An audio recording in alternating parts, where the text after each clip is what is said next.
This is one of the most intriguing symbols in the history of religions. Found in Indian, Roman, Islamic, Christian art, and many others, it spans millennia and can be seen in various parts of the world. In Western art, it's known as a nimbus, halo, or aureole, but its origins are not Western. In fact, it's so ancient that it's hard to pinpoint exactly where it came from. What we can do is look at some historical and archaeological clues that show how different ideas shaped this symbol. While it may seem simple, it's actually quite complex. In this video, I invite you to explore this history with me. We'll travel through Mesopotamia, Iran, India, Egypt, Greece, and of course, the Roman Empire. To understand the origin of the halo, we need to go back to Egypt around 1300 BC. At that time, we find a depiction of the god Ra, who holds a scepter in his left hand and an ankh, a symbol of life, in his right hand. The most striking element in this representation is the solar disk above Ra's head.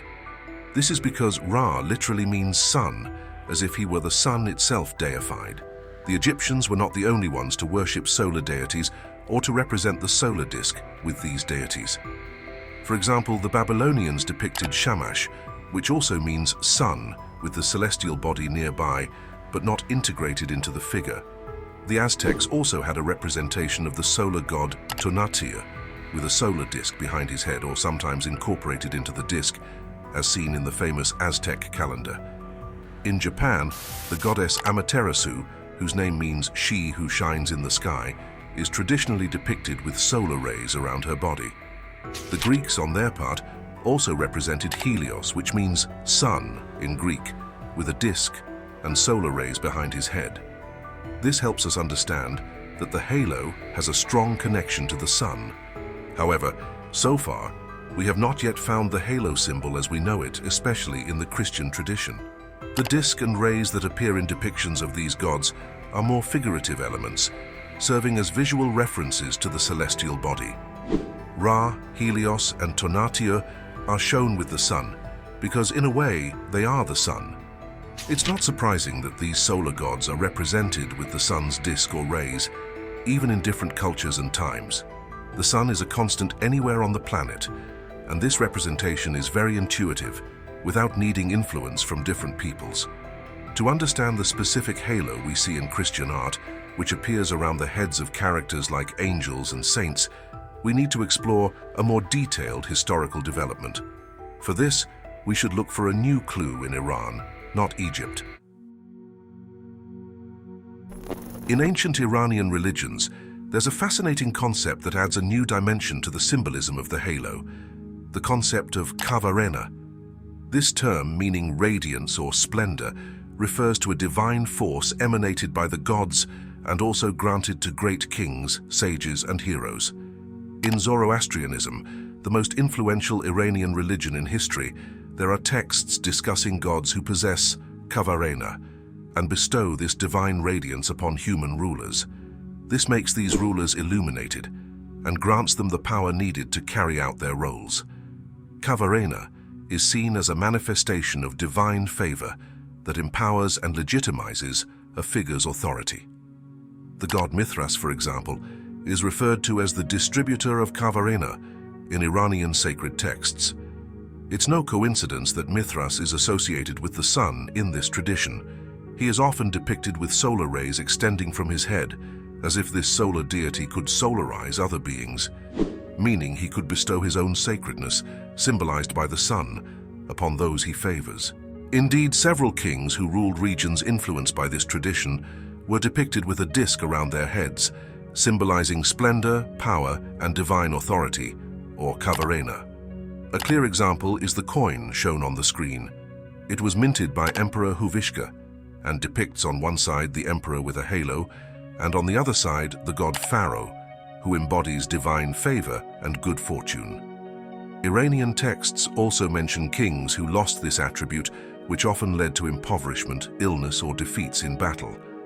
The kavarena was seen as something that could be granted, but also taken away, almost like a divine crown. It not only symbolized the favor of the gods, but also conferred true divine powers on certain figures.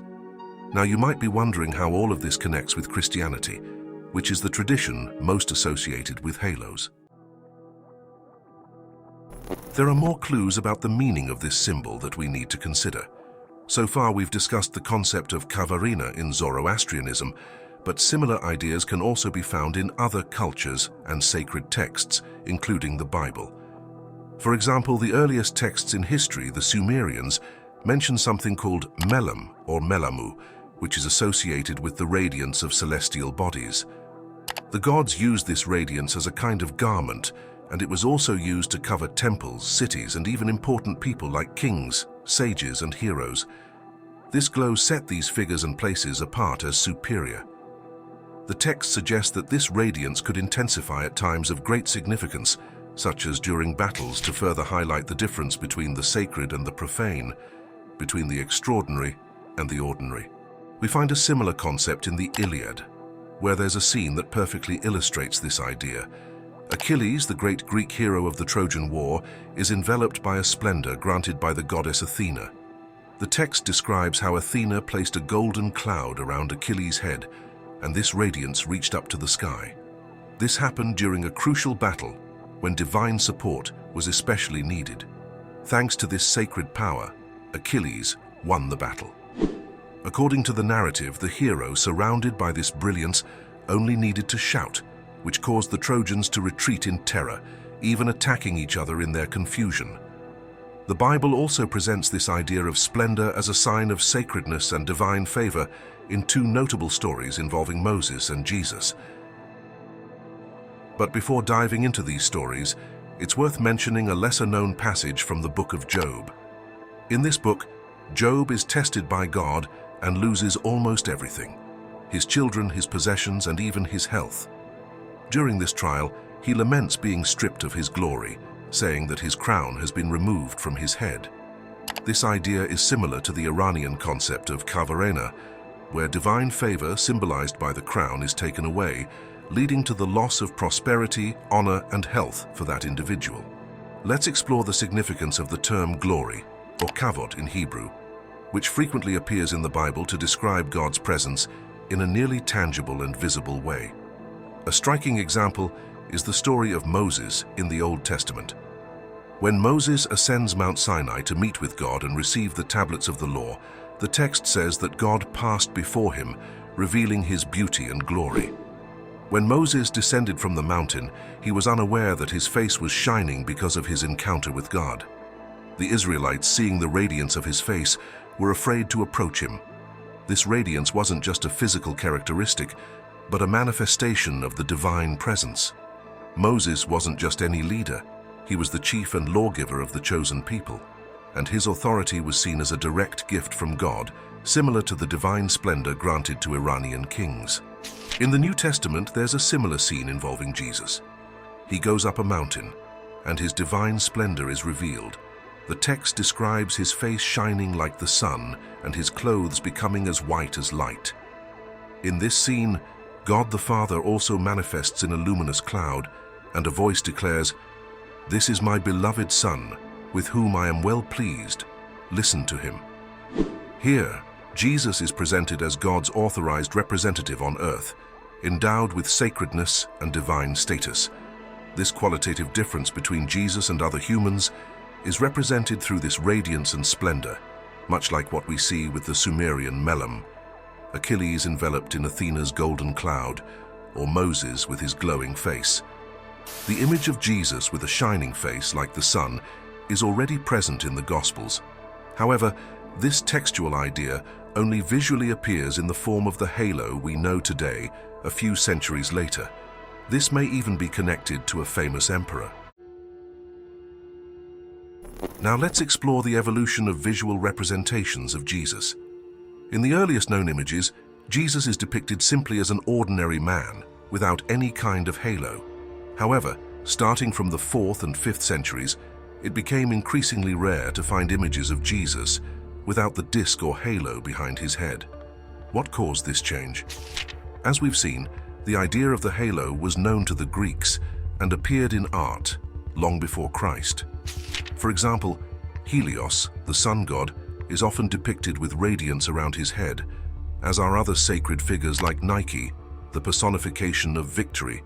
This symbol persisted in the art of the Roman Empire, which inherited many elements from Greek culture. Take, for instance, this image of Apollo, the sun god, in a Roman mosaic from the 2nd century AD. And we can't forget about Sol Invictus, an important sun god in the 3rd and 4th centuries, especially as Christianity was beginning to rise among the imperial elite, including Emperor Constantine I. Emperor Constantine, the first Roman emperor to convert to Christianity, was a fervent supporter of the sun god cult, just like many of the emperors before him. On a coin from that time, Constantine is depicted on one side, with the sun god on the other. As Jesus began to be worshipped in a context rich with solar symbolism, he too started to be associated with these sun images. Early Christian texts, for instance, claimed that Jesus, not Sol Invictus, was the true sun of justice. So it makes sense that the halo, a symbol closely linked to the sun and quite common at the time, was applied to Jesus by artists working within the Greco-Roman tradition. However, the issue is a bit more complex. It wasn't just about mimicking the halo of Sol Invictus. The idea of divine splendor, like the Iranian Kavarena, also played a significant role. At that time, other gods and even emperors were often depicted with halos. Constantine, for example, appears with a halo in some representations, as does Emperor Justinian. This tradition of associating halos with divine or imperial figures was well established in Rome, serving to symbolize divine favor and political legitimacy, similar to the use of the halo to represent divine favor in the Iranian tradition. As we've seen with various Roman rulers, the halo was also a symbol associated with power and authority. Even after Christianity was officially recognized in the Roman Empire, the use of the halo wasn't limited to just solar deities. The presence of this symbol in Christian tradition, such as in the iconography of Mary, the popes, the saints, and even emperors, suggests that it had a broader meaning than just a reference to Roman sun worship. The halo was indeed a symbol tied to the sun, especially in the beginning, and was often linked to solar deities and the Roman sun cult. This use in Roman art may have influenced its adoption in Christian art.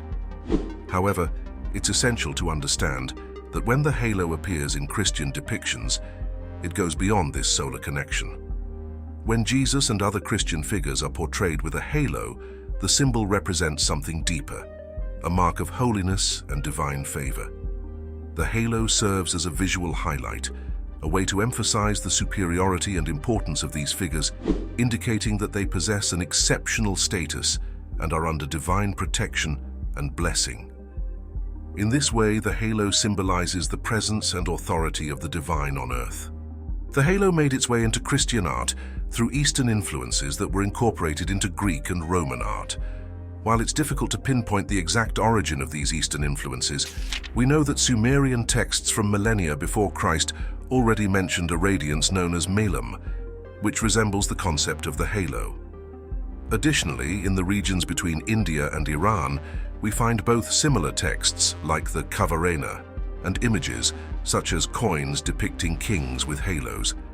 It's possible that the Indo-Iranians were influenced by the Mesopotamians, or vice versa, or that these ideas developed independently. Historical and archaeological evidence is still insufficient to resolve this question definitively.